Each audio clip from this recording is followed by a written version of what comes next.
When you think of Sonic the Hedgehog comics, your mind likely goes to the long-running Archie comic series, or the current IDW series, or even Sonic the comic, but I rarely hear anyone bring up the original Sonic manga. And if they do, it's usually filled to the brim with misinformation about the series. Not that I can blame them. It's hard to find information on the series online, as a lot of stories are just seemingly missing for the time being.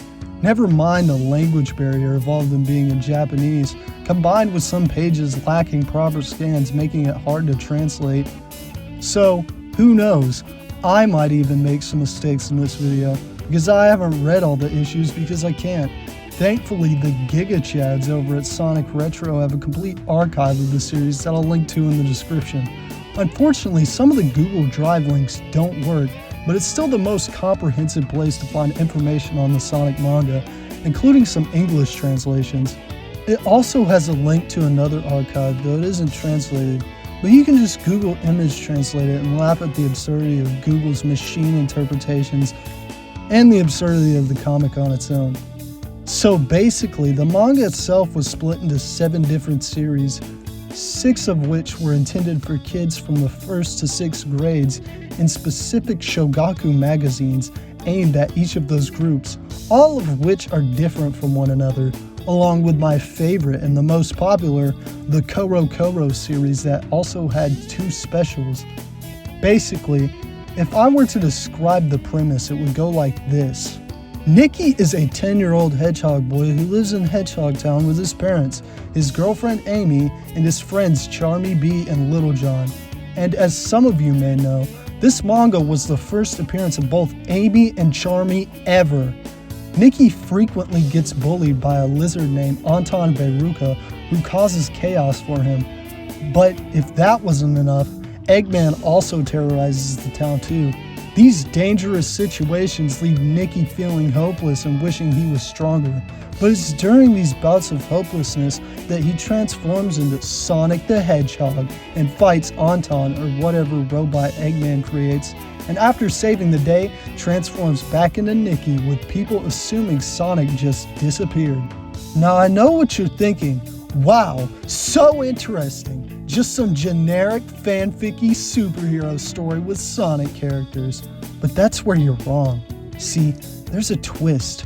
Nikki has no idea that he's Sonic, and it frustrates him to no end that he always seems to miss Sonic's acts of heroism and can only get a description of him from the other characters, including Amy, who has an obvious crush on him, not knowing he's already her own boyfriend. Honestly, this is a hilarious and actually pretty unique twist, all things considered. No one knows that Nikki is Sonic except for Tails, who never bothers to tell him. That could be pretty useful, Tails. It doesn't always stick to this formula and structure, and some stories just start off with the Sonic stuff right away, but that's the basic gist of it.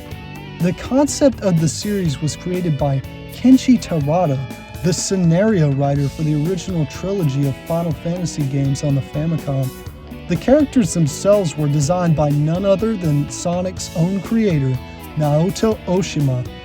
Now that I've gotten this basic stuff out of the way, let's get into each series. The Ichi Ninsei, or first grade series, was probably the most inconsistent, being handled by multiple different creators, but towards the end of its life was handled mostly by Sango Morimoto.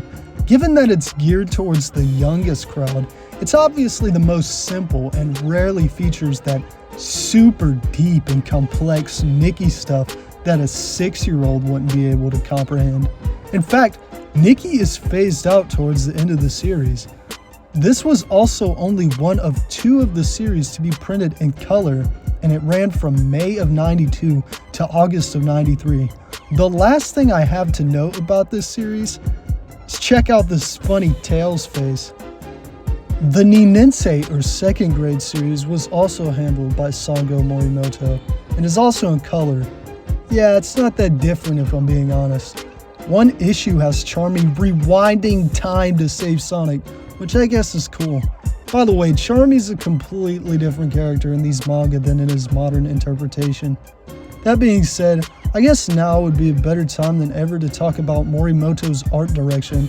I already mentioned that funny panel of Tails' face, but he pretty much ignores Oshima's concept art and does his own thing, like giving Amy and Nikki brown fur.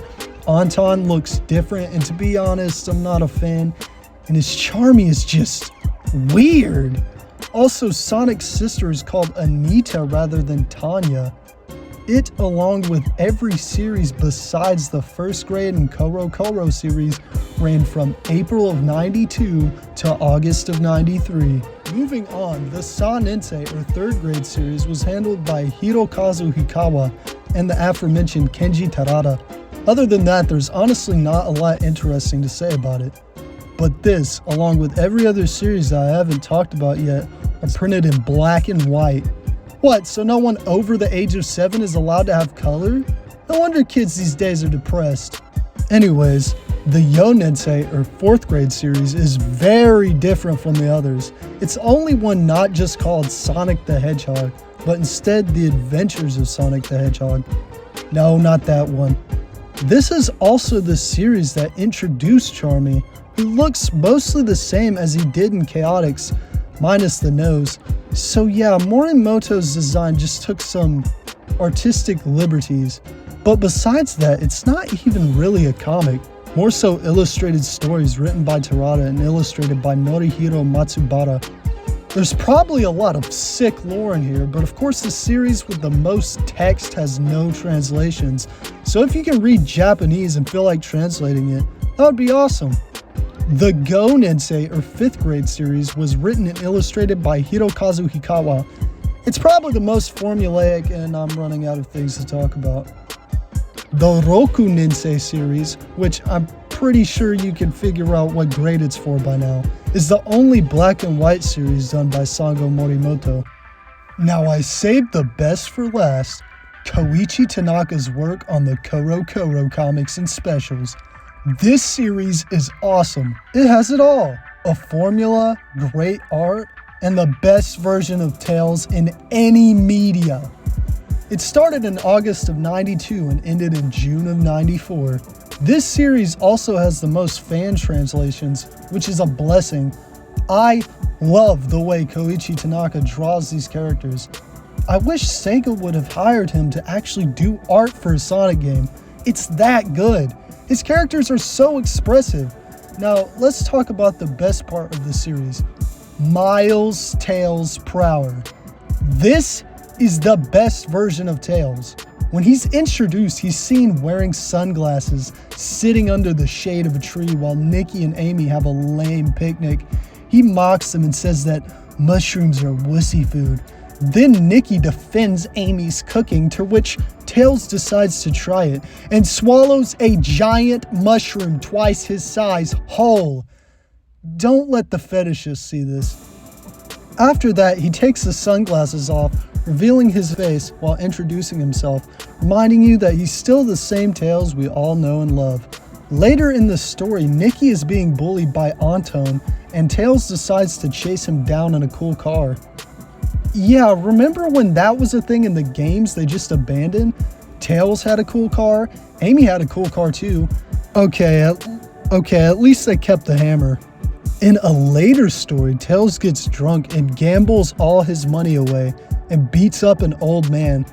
Chaos Ahoy Hoy has a great video on this that I recommend, and it has a link to a translation that isn't on the Sonic Retro page as well. Tails is a riot. He's not what you would expect of the character nowadays, but he's very entertaining. I mean, at the time, he was only in 2 games, and there wasn't much to go off of other than that he's Sonic's cute mutant kid sidekick who can operate machinery. Him being such a goofy character actually makes so much sense, as he's always getting hurt in the games, so I'm guessing that the mangaka decided to make that aspect a canon part of his character. A lot of comics in different series have a running gag of him just slamming into stuff. I feel like this manga just gets the characters and does a great job with the main trio of Nikki / Sonic, Tails, and Amy. Anyways, this series and the series as a whole ends with an arc that's a loose adaptation of Sonic CD, in which Amy has been brainwashed by Eggman, and so Sonic and Tails must travel to Little Planet to rescue her. This is actually the story in which Tails' gambling scene takes place. Sonic and Tails go to the capital of a little planet called Las Pegasus. Yeah, I don't remember that in Sonic CD. The story ends in an oddly brutal showdown between Sonic and Metal Sonic, and ends on this nice panel of Sonic holding onto both Tails and Amy, looking into the sky. That's a nice way to end the manga. But you may have noticed I didn't mention Nikki once during that plot summary. Well, it seems at one point they just phased out the Nikki stuff altogether, which sucks as we never get a resolution to it.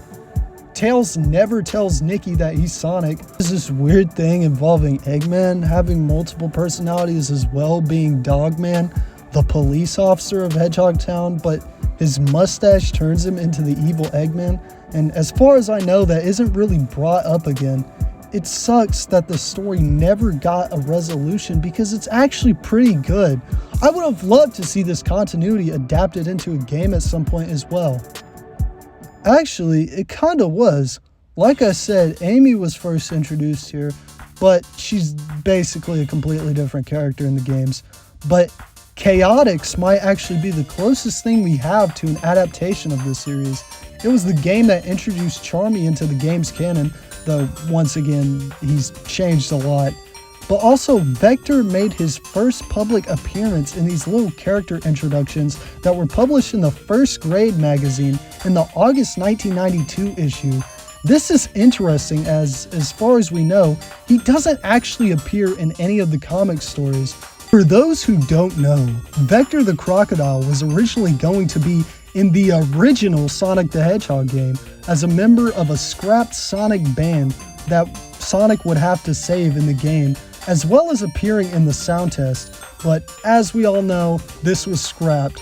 He also appears in the files for the cancelled Sega Sonic Bros. Arcade game. Think about that. He was dummied out of a cancelled game. It must be a miracle that Vector has ever seen the light of day. Mighty the Armadillo and Ray the Flying Squirrel also appear in some art for the manga, but once again, not in the stories. The reason I'm even bringing up Chaotix is because I don't think a lot of people even really understand what it is. It's a Sonic game that pretty much features every canon Sonic character at that point, except for Ray and Fang, unfortunately, and aims to properly introduce certain characters like Vector, who is scrapped from two different games, Charmy, who like I mentioned was in the manga, and Mighty, who is from a Japan-exclusive arcade game. Espio was the only new character, which explains why he basically gets double billing as protagonist alongside Knuckles, and why he's the only Chaotix character, aside from Knuckles obviously, to make it into Sonic the Fighters. Oh, and by the way, Chaotix is just the name of the game. There's no group called the Chaotix in the original game's story. It's basically like a fighting game plot, where every character comes to Neutrogic High for their own reasons, but they team up with each other. And Espio's the only character that's said to be a detective, so it's my headcanon that he's the one who started the Chaotix Detective Agency as a group. Too bad the rubber band mechanic ruins the entire game. Oh, why am I ranting about Chaotix? This is a video about the Sonic manga. Now, I don't mean to sound like one of those massive Sonic weebs that swears that Sonic was always a direct Dragon Ball parallel and is a Sega Sonic purist trying to get Senpai to notice them. But I think that the Sonic manga is the best Sonic comic out there. Yeah, the Archie comic has its highs, but it has extremely low lows. Sonic the comic is alright. I really like its characterization of Sonic. And while I haven't read the IDW comic, it seems like it's being horribly held back by Sega's mandates, and Ian Flynn using his if it's broke, fix it mentality that he carried from his time working on the Archie comics that worked there, and he tries to apply it to the game's canon, which in my opinion is an impossible task. I really hope Sega tries to bring this universe back, because we really need something fresh right now. And with Sega and Naoto Oshima desperately trying to get Sonic to become more popular in Japan, this might be the way to do it. Of course, that might be hard when the so-called creator of Sonic gets arrested for insider trading, which is very frowned upon over there. But hey, who knows? I hope this video encouraged you to check out the Sonic manga, or at least gave you some new juicy Sonic lore.